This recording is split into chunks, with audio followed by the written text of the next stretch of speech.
Ever wonder why pro players stay calm even under constant attack? Well, it's because of their unbreakable defense. In this video, former world #1 Mathias reveals a powerful drill that will upgrade your defense and also turn your defense into instant offense. This exercise is literally a cheat for doubles players. Even though I make many mistakes,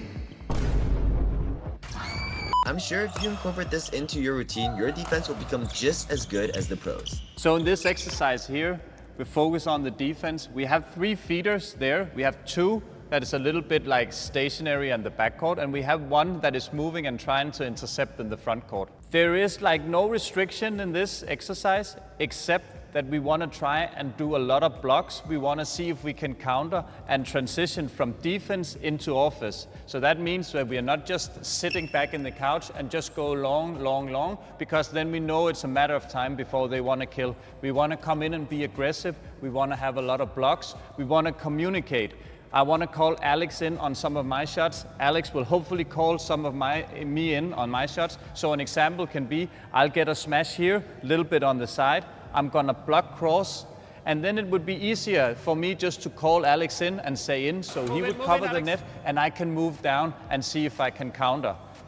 But I can also be the one moving, and again, it's about communication, it's about knowing your partner, it's about setting up the play so you can do both, so your opponents have absolutely no idea who's moving forward and who's staying back. That is what a good aggressive defense looks like. All right, let's do it.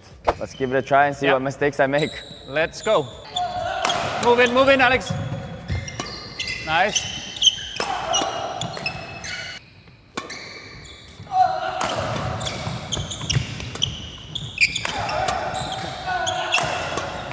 Nice. Nice shot. Super. Move in. Ej, for helvede. When do I follow in versus when does my partner follow in? That is the clue that I'm giving, because the second before I actually hit it, I feel, hey, I'm not really in the balance to move forward because I'm caught a little on my heel, and I feel it's a better situation if I call you in.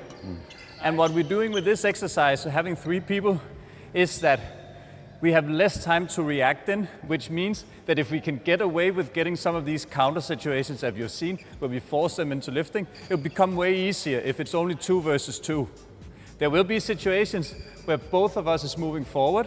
That is also okay. If then they lift that one, we just have to go down and lift it again, and we're in the same position. So this is actually fine that 2 people are coming forward. Of course, after, you need to talk about who is actually moving forward in this case. I'm gonna lift, you hit here, I'm gonna block that one and call you in, okay? Forward. Nice. Good counter situation. Good communication. Let's go. It's just you.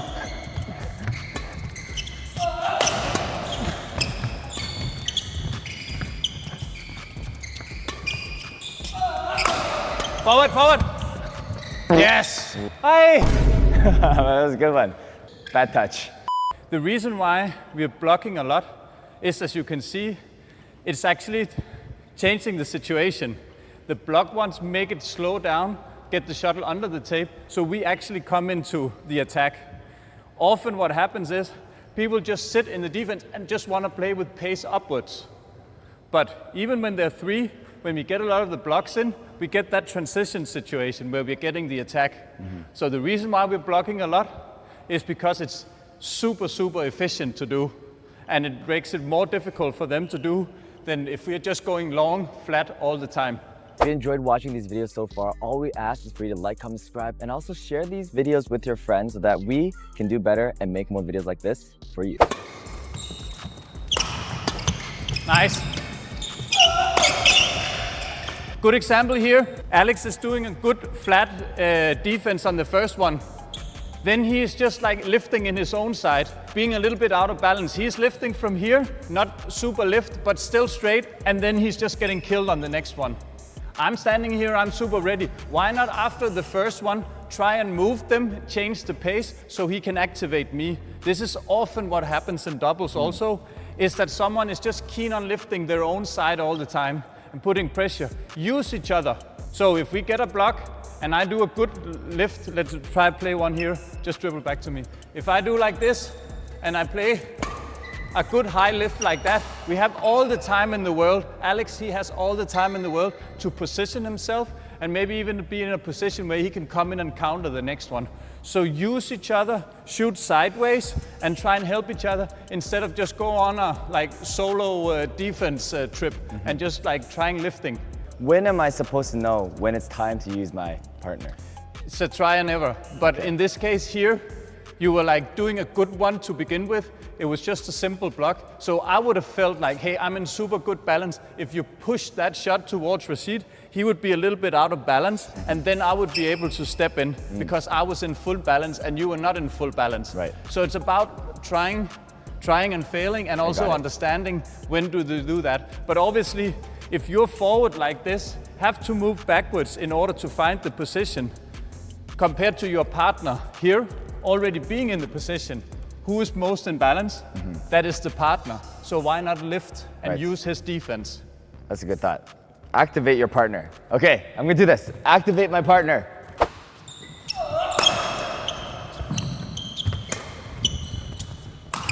Ooh. Oops. I should have activated you there.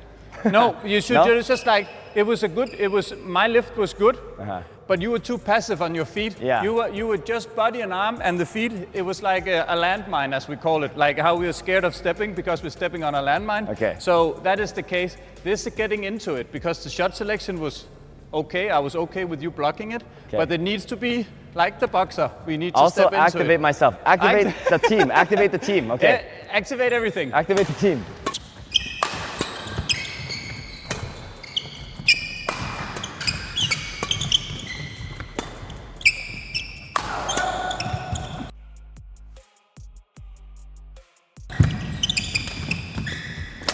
Ready?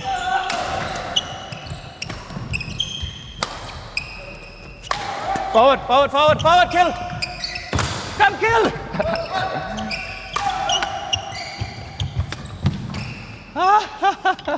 Nice. So now that we've done this on 3v2, I want to see what happens when we're doing it 2-on-2. Right, How much easier good it idea. becomes. Yes?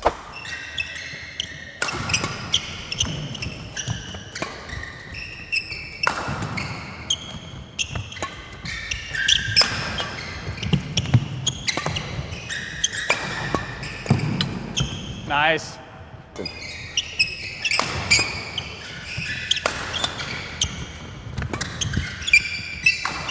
Yes, exactly. Nice. Ooh. Good shot.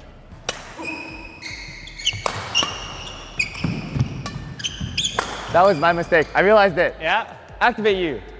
Okay, we're learning.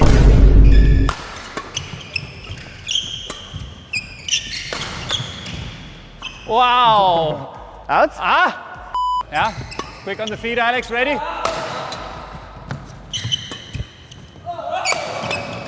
Nice. Lift.